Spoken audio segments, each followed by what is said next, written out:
Hello, viewers. Today we have with us Ramte Guite. He's from Langol in Imphal. Currently, he's a BCA student. He's in the first year in the National Institute of Electronic and Information Technology in Imphal. And he's here in one of the relief camps in Delhi. And today we'll be listening to his account of what happened that day there in Langol.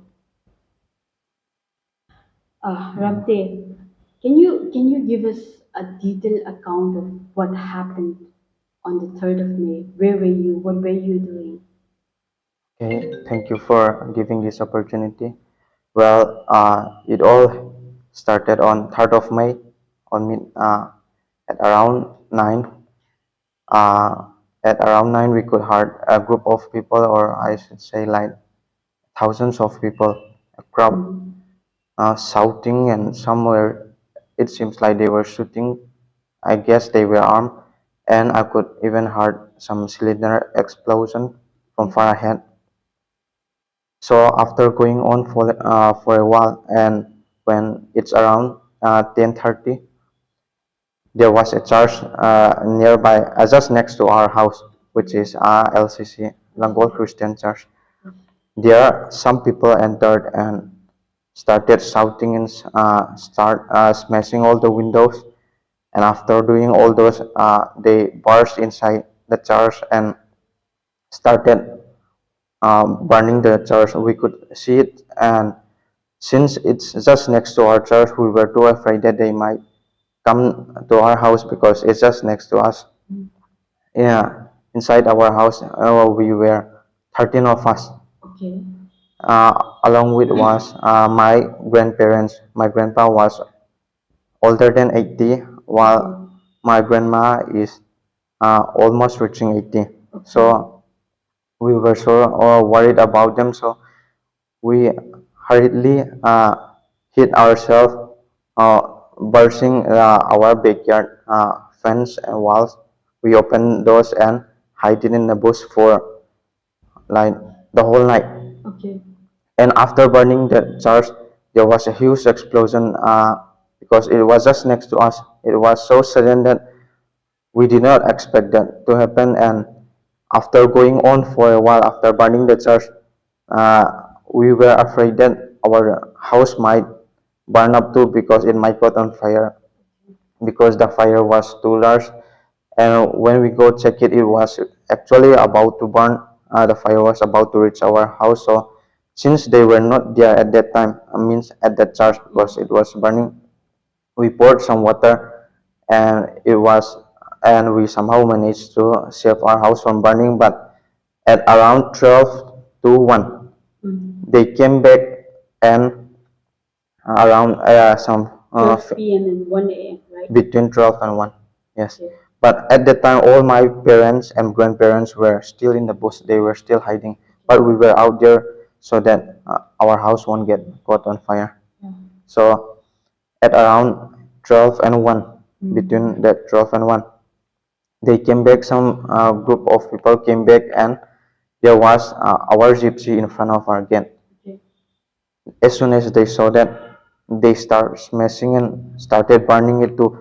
We really like to stop them, but if we did, yeah, Were they yeah, armed? huh? Were they armed? Did you see any one of them No, with I armed? didn't see anyone. Okay.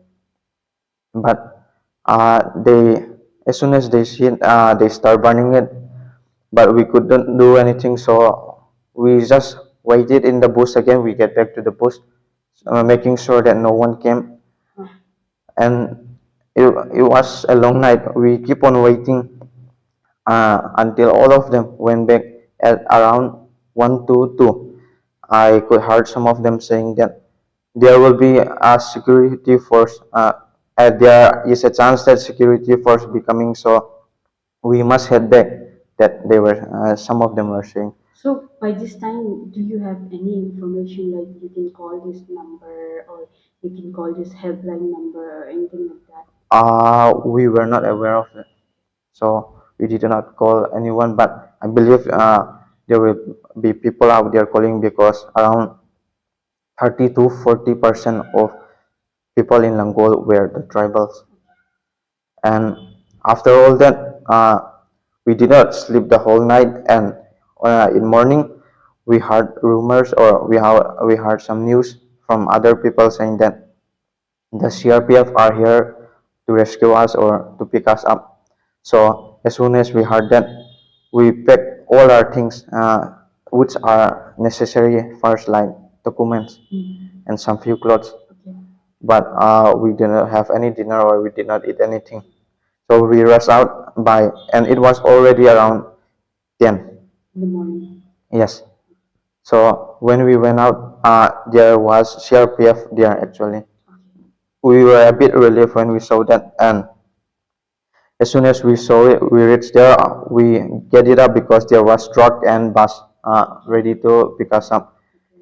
We get on one of those truck, all of us, our family with me. Then they brought us on Gen village side, which was there was DC office, an army camp. I guess they were trying to put us there. But before reaching that DC, there was a traffic jam. I don't know why, but I believe there was a group of mobs there, from the people I have heard from their phone call. So there was, yes, the Meitei mobs. So we have no choice, so we took a U-turn to get back so that we could reach Lamphel CRPF camp. When we head back, we were stopped again at Gen village. The move, right? Yeah, there was a large number of people again, with some holding stones, some sticks, and some they are handmade, I don't know, wooden propel. Yes. So yeah, catapults. Then they were arguing with the CRPF came, and there were also a few policemen there. But since there were large number of the Métis there, the army could not do anything, and they even shouted us to get down. So we have no choice. So we all get down. There were traffic jam back then. Too. So they told us to leave all our vehicles behind and all our belongings, and to get back home where we started by foot. We were forced to go back like that, but somehow me and my family managed to bring our belongings somehow. But many did not, because we were the first to get down. So while they were arguing, we somehow managed to get it out, escape from them with our belongings. So we head back home with our food, and we reached the same place where we found the CRPF. We stayed there for a while, but after some time, we got a phone call from one of our church member, who is a relative of MLA Bungsagan, and he told us that he could follow us, we could follow him in MLA Bungsagan house, and we'll be safer there. And he's saying that he could pick us up. So we asked him, and he came, and half of our family member, grandparents, and my youngest brother, and my mom, and our sister went first. The others, we were still there, my brothers and my dad and all. So while we were waiting, the Métis came with an auto that is attached with a speaker, and threatening us, saying that we don't care and we won't hesitate to kill you all, because unless the people, the Meitei people who are in Champur are being, if they do not return safely in Imphal, we can't guarantee that you will be living. Yes. And They was on the fourth morning, right? yes, they were threatening us. So on that, there was a village, just down there. There was, yeah, in Langol, which was on downside, the downhill, I would say. There was a cookie village. So some people were there, so there was no Meitei for sure. So we thought it would be safer there, so we ran on that side and skipping some few roads so that we could, so that the one who would pick us up would pick us up earlier. Yes, because if uh, situation get worse in there, he might not be able to come. So we are skipping some roads and waiting on the other end of that village. But after waiting for some time, it seems like the problems is starting because we could heard that they were starting to hit that electric post. There were sounds. So Okay, so even if when you went to that village, thinking that itself, from there also you can hear those yes, electric poles yes, being beaten, and right? at that moment, we were like the last people that the person that I have told because he came and we were eight of us. It was just an Alto 800, that small car. Okay. We all get inside, even though it's a little bit tight, and we somehow managed to reach that MLA Bunjagin house. Okay. And after reaching it, they shut. Yes, they shut the door at the gate. I mean, and there were there were quite a few number of people. Yes, and during that time there was EBC charge just nearby, around 50 meters, I think 50 to 100. Yes, and then people started shouting and we could start hearing some explosion again. I think that those are gas cylinders, and we could even see from that place that they were hitting the charge, smashing the charge and burning it. We could see it with our eyes. It was not a good time actually, and there I saw a few of some kids. They were actually my students in church. I feel pity for them, and it, but since they were kids, they did not know anything, so I was looking after them for a while because their parents were all busy. And yes, before we were going apart, we were having a group prayer with my students.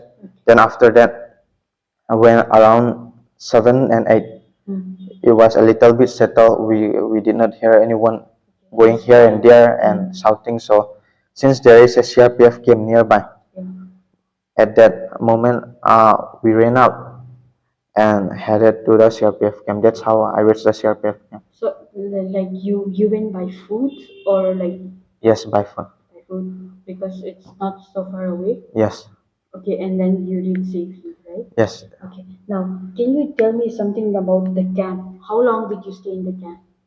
Camp. It's I reached the camp on 4th of May, and my flight ticket was on 10th of May. That means you stayed there like for like five days, 5 nights, 5, 6, almost yes, 6 days, yes, almost 6 days. almost a week. And it's not nice there, to be honest, because we just to get a dinner, or I should say some few foods, we would have to stand on a line for 1 to 2 hours every day, and there would be times when uh, the food was all served, so some people have to wait for another round that's gonna be cooked again. That's how we went through for some few days. What about the place to sleep? Uh, some managed to get the camp where the army slept. Okay, the beds. Yeah, our the guest house and all. Okay.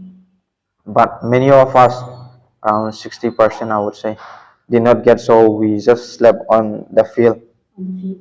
or just beside that camp and all. Did it rain? Rain, yes, there was one time there was rain, but it's a light rain, luckily. Right, right? Okay.